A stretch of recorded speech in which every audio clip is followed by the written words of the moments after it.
റസൂലുള്ളാഹി സ്വല്ലല്ലാഹു അലൈഹി വസല്ലമയും അബൂബക്കർ സിദ്ദീഖ് റളിയല്ലാഹു അൻഹും സൗർ ഗുഹയിൽ, ശത്രുക്കൾ ഗുഹാമുഖത്ത്, അവർ കുനിഞ്ഞു നോക്കിയാൽ നാം പിടിക്കപ്പെടുമെന്ന് പറഞ്ഞ സന്ദർഭത്തിൽ കുലുങ്ങാതെ നബി സല്ലല്ലാഹു അലൈഹി വസല്ലം പറയാണ്, ലാ തഹ്സൻ ഇന്നല്ലാഹ മഅനാ, സങ്കടപ്പെടണ്ട, അല്ലാഹു കൂടെയുണ്ട്.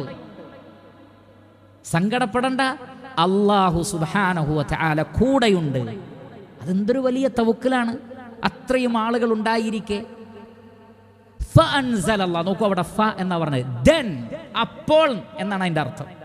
അപ്പോൾ ഫഅൻസലല്ലാഹു സകീനതഹു അലൈഹി വഅയ്യദഹു ബിജുനൂദിൻ ലം തറൗഹ. അപ്പോൾ അല്ലാഹു പ്രത്യേകമായ ഒരു സക്കീനത്ത് ഇറക്കി കൊടുത്തു, നിങ്ങൾക്ക് കാണാൻ പറ്റാത്ത സൈന്യങ്ങളെ കൊണ്ട് ശക്തിപ്പെടുത്തി. മലക്കുകളുടെ പ്രൊട്ടക്ഷൻ അങ്ങോട്ട് വന്നു, കംപ്ലീറ്റ്. ലാ തഹ്സൻ ഇന്നല്ലാഹ മഅനാ, എവിടെയൊക്കെ നമ്മൾ പറയുന്നുവോ ഇൻഷാ അല്ലാഹ്, മനസ്സ് തട്ടിയാണ് പറയുന്നതെങ്കിൽ അള്ളാഹുവിൻ്റെ സംരക്ഷണങ്ങൾ, കാണാത്ത സൈന്യങ്ങളെ കൊണ്ട് അള്ളാഹു നമ്മെ ശക്തിപ്പെടുത്തും. ഏത് ഘട്ടത്തിലും ഇൻഷാ അല്ലാഹ് അള്ളാഹു സുബ്ഹാനഹു വ തആല സഹായിക്കുമാറാകട്ടെ.